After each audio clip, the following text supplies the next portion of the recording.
It is not scientifically possible for Lindsay to both have strangled Callan and for her body to have been at 82 degrees. I have been up for the past 3 nights until 2 a.m. trying to put this together like a puzzle because of my ADHD and I can't not solve a puzzle. Let me tell you guys how I got here. Patrick claims to have left the house at 5:15 p.m., but he sent an email from Surface Pro at 5:24 p.m. Very early in the trial, Patrick said Surface Pro was from his laptop. When Reddington mentioned it later, you sent an email from, what was it called? Surface Pro? At that point, Patrick responded, from my laptop. So this is the second time he said Surface Pro was from his laptop. Once Patrick sees the email and the timestamp, that is when he backtracks and says, well, it could have been from my phone. But Reddington already knows that it was sent from his laptop and not his phone because he has the forensics, and that's why it was submitted to evidence. So that puts Patrick at the home at 5:24 p.m. That means the soonest he could have left would have been 5:25 p.m., which means the latest he could have left would have been 5:29 p.m. because he walked through the doors of CVS at 5:32. From 5:25 to 5:29 is when Patrick actually left the house. Now, there's been no CVS footage from outside when he pulled in and at what time.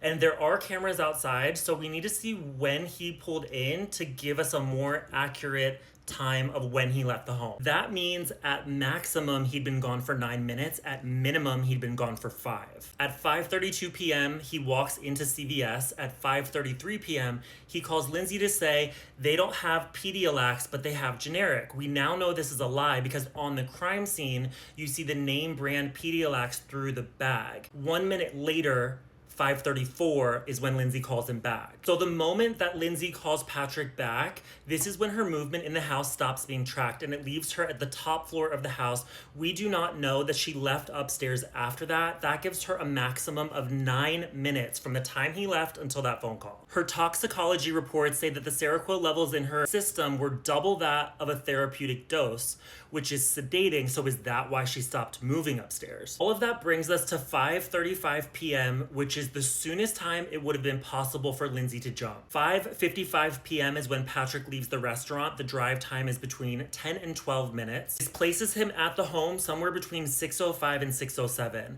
At 6:11 is when 911 is called. Patrick claims he was having trouble calling 911, but we all obviously know now that this is a lie because 911 calls bypass any sort of service errors you may have. Okay, so this is really where it shifts. At 6:15 is when the first responders arrive. Callan arrived to the ER somewhere between 6:30 and 6:40, but because I'm trying to give everything the benefit of the doubt, I'm using the earliest times possible, so let's say 6:30. It is on record that 10 minutes after the ambulance arrived to the emergency room, 10 minutes after, they were able to start Callan's heartbeat back up. In order for them to get the heartbeat back with an infant in those circumstances, the longest his heartbeat could not have been going was 30 minutes, right? And that's already rare. The most rare, 1 in a million chance would be 45 minutes. So if Callan's heartbeat restarted at 6:40, 30 minutes, which is extreme, would have been 6:10. Patrick was home at 6:07. There is a psychotic, like I said, once in a million shot that they're able to get the heartbeat back after 45 minutes max, but even that puts his strangulation at 5:55. If he was strangled at 5:55, that never would have given Lindsay time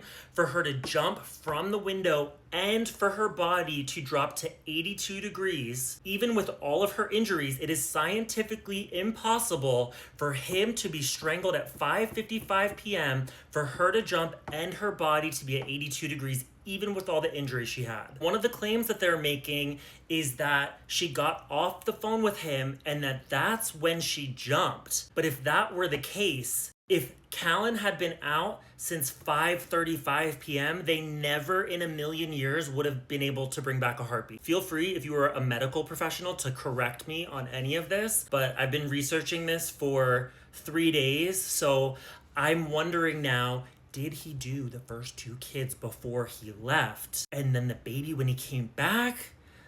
Maybe he wasn't going to do the baby? I know it was him.